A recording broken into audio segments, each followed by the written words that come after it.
kind of decade that we are entering, all of you, I don't want to scare you, we all have lost our jobs, all of you will lose your jobs at some point. So you should always have a buffer of 3 to 6 months living expense parked in a nice place. This is the big mistake, and a lot of us, when we came out of IIM Bangalore, we had a lot of loose money with us. And what we would do is first we would spend, buy the latest phones, latest shoes, latest gadgets, and then save what is remaining. I think that's a big mistake we all made in hindsight.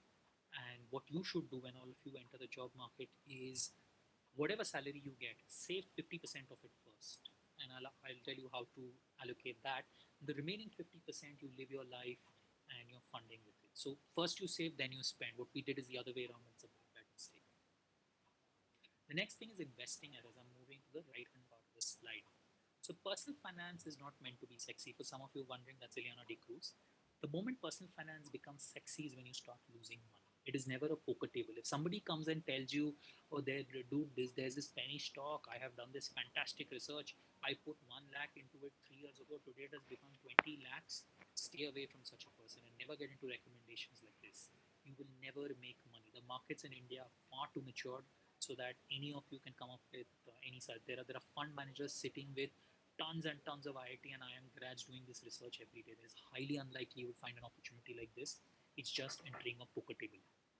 Second, never invest in instruments which you don't understand. If you don't understand how crypto works, stay away from it. If you don't understand how derivatives works, stay away from it. If you don't understand how ULIPs works, stay away from it. The more boring personal finance is, the better it is. And or never invest in platforms which are illegal. If P2P lending platforms are not fully legal, stay away from it. So anything that is illegal. So the more boring you keep it, the more money you will actually make in personal finance. So again, I'm re-emphasizing that when it comes to this, a lot of us have made these mistakes, and I hope when you come into the job market, you will not. So now coming to the fourth question, I said, so how should you allocate your money? And this is my suggestion. So for instance, for the purpose of discussion, say your monthly salary is 100 rupees when you come out of your engineering and join a job, or some of you might pursue higher studies and join a job after that. So first is avoid living on credit card debt, like I spoke on the previous slide. If your salary is 100 rupees, what you should try and do is save 50 straight away, and the remaining 50 you should run your daily expenses. Now if you're living in Mumbai, it can get a little difficult because of the rents, but this is what you should ideally try. So 100 is your earning, 50 is what you're saving. Now how do you split that 50 amongst various asset classes? So one, you definitely need to have an emergency fund. So if your monthly expense for people like you might be 20-25,000 once you're out, so but 6 to 9 months expense, so have about a lakh and a half, build a lakh and a half, keep it in a bank readily accessible in case some mishap happens. And mishap is not just you might lose a job. Mishap could be a mishap that someone in the family falls sick, someone needs emergency money overnight. So keep about a lakh and a half in a bank for an emergency use. When it comes to real estate, never ever buy real estate for investment unless you have reached a point like Rohit Sharma, who has 300 crores in his bank. Is a very very bad idea. Third, insurance is what you should look at is always cover, pay the insurance premiums for your anyone in your family who's say 40, 45 plus, your parents, uh, uncles, grandparents, etc. So insurance health for family is good. So now if you're saving 50 rupees a month, this is how I suggest you split it. You can keep 5% of that in gold.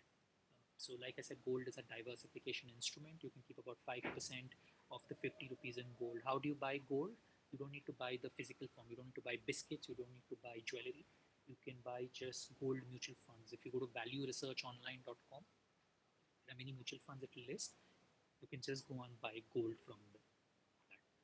Now, the bulk of your 50 rupees of savings should be in debt, because you should realize that safety of money becomes very important. So 50 to 60% of your savings should be in debt. There is this huge personal finance theory, and I wrote about it in Mint a month back, that if your age is say 20, which means 100 minus 20, 80% of it should be in the equity markets. You would have read about this.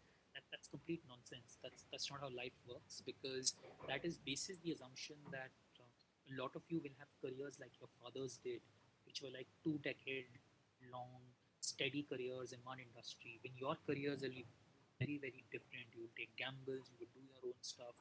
So So your necessity for money being saved is a lot higher. So about 50% of your portfolio you should save in debt. Two asset classes. One is the risk-free debt. So I spoke about PF, VPF, NPS, RBI bonds. The second thing is quality debt. If you remember, I spoke about corporate AAA bond and PSU bank funds. So that's how you should keep a bulk of your money in it. The final 20 to 30%, some of you might be interested in the share markets. So that's when you should invest in two asset classes, like I say, large cap. So pick a large cap mutual fund. And I say large cap means companies like Reliance, HDFC, PCS. And the second thing is the international market, specifically the American stock market. So the way you can invest in the American stock market is, again, there are specific mutual funds. You can just go and buy portions of that. So if your saving is 50 rupees a month, about 50% of that, say about 25, 30 rupees should be in debt. About 10 to 15 rupees of that should be in equity, and about 5 rupees in gold. This is how I would suggest you look at an asset allocation. This is the fourth question I am answering. And in case you are still alive on the call and not bored to death, so please reach out to me. You can reach out to me on, I'm fairly active on social media. You can reach out to me on LinkedIn, Instagram, Twitter. And if you have any questions, please do reach out to me. So thanks to Aditi with the generous introduction. I've written 3 books. Please check out my third book, Hacks for Life and Career, a Millennial's Guide to Making It Big. I cover a lot of what I told you in the third book. It's available on Amazon. It's currently a bestseller. It's number 1 in the Amazon hot trending list. It's number 2 in the Amazon business bestsellers list. It's been featured by Fortune. It's been featured by Deccan Herald and Pioneer. So do check it out. You'll see a lot of value. So this is what I had to cover, and I'm happy to take all